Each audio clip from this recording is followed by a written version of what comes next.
ഗുഡൻ tank നമുക്ക് ഉണ്ടാക്കിയാലോ idli തട്ടിലുള്ള sandwich. അപ്പോൾ 2 മുട്ട എടുക്കുക, പിന്നെ കുറച്ച് വെളുത്തുള്ളി, വറ്റൽമുളക്, നിങ്ങൾക്ക് ഇഷ്ടമുള്ള ഫ്ലേവറിൽ ചിക്കൻ മാരിനേറ്റ് ചെയ്യാം.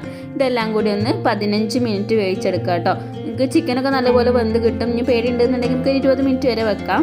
നമ്മൾ വെന്ത മുട്ട വേഗം ഇളക്കി മാറ്റി ജാറിലൊക്കെ ഇട്ടെടുത്തോളി. എന്നിട്ടേക്ക് കുറച്ച് വറ്റൽമുളകും വെളുത്തുള്ളിയും അതുപോലെ തന്നെ ഉപ്പും കുറച്ച് ഒറിഗാനോ അതുപോലെ തന്നെ ഏത് ചീസ് വേണമെങ്കിലും യൂസ് ചെയ്യാം കേട്ടോ. ഞാൻ ഇവിടെ മൊസറല്ല ചീസാണ് എടുത്തിട്ടുള്ളത്. ഇതെല്ലാം കൂടി ഒന്ന് പാലും കൂട്ടി മിക്സ് ചെയ്ത് അടിച്ചെടുക്കുക. പിന്നെ നമ്മൾ വേവിച്ച് വെച്ചിട്ടുള്ള ചിക്കൻ നല്ലതുപോലെ പിച്ചെടുക്കുക. പിന്നെ കുറച്ച് ഉള്ളി, ക്യാപ്സിക്കം, ക്യാരറ്റ്, നിങ്ങൾക്ക് ഇഷ്ടമുള്ള വെജിറ്റബിൾസ് ഒക്കെ ആഡ് ചെയ്യാം കേട്ടോ. ഇതെല്ലാം കൂടി നല്ലതുപോലെ മിക്സ് ചെയ്തെടുക്കാം. നമ്മൾ അടിച്ചു വെച്ചിട്ടുള്ള സോസും കൂടി ഇതിലോട്ട് ഇട്ട് കൊടുത്തുകൊണ്ട് മിക്സ് ചെയ്തെടുക്കുക കേട്ടോ. നല്ലതുപോലെ മിക്സ് ചെയ്യണം. എന്നിട്ട് നിങ്ങൾക്ക് ഇഷ്ടമുള്ള ഏത് ബ്രെഡ് വേണമെങ്കിലും യൂസ് ചെയ്യുക. സാൻഡ്വിച്ചിൻ്റെ ബ്രെഡോ നോർമൽ ബ്രെഡോ ഏത് വേണമെങ്കിലും യൂസ് ചെയ്യാം. എന്നിട്ട് ഇത് അതിൻ്റെ ഉള്ളിൽ ഫില്ല് ചെയ്ത് കൊടുക്കുക. ഇത് ആര് കണ്ടുപിടിച്ച റെസിപ്പി ആണെങ്കിലും സംഭവം അടിപൊളിയാണ്. നല്ല ടേസ്റ്റ് ആട്ടോ കഴിക്കാനായിട്ട്.